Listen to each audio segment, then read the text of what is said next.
জুমার দিন সকালবেলা ফজরের নামাজের পর থেকে ফেরেশতারা যতগুলো মসজিদে জুমা অনুষ্ঠিত হয় ওই মসজিদে ঢোকার প্রতিটা দরজার মধ্যে দাঁড়িয়ে থাকে।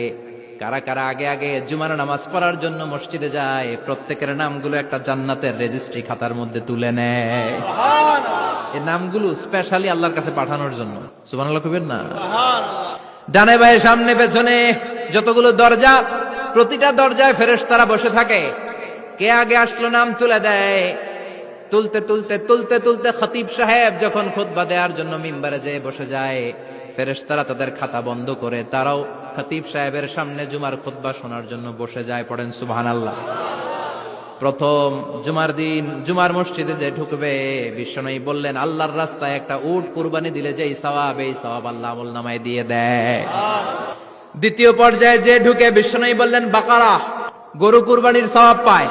3 নম্বরে যে ঢুকবে, বিশ্বনবী বললেন কাবসা, হাদিসের ভাষায় এসেছে আল কাবাস, কাবাস মানে হলো বকরি, বকরি কুরবানির সওয়াব। 4 নম্বরে যে ঢুকবে তার হচ্ছে দাজাজা, দাজাজা মানে মুরগি।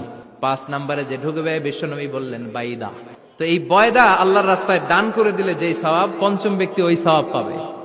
এই 5 জনের পরে আর লেখালেখি নাই, বাকিদেরটা নরমাল এন্ট্রি করে সব ফেরেশতারা খুতবা শোনার জন্য বসে যায়। সুবহানাল্লাহ।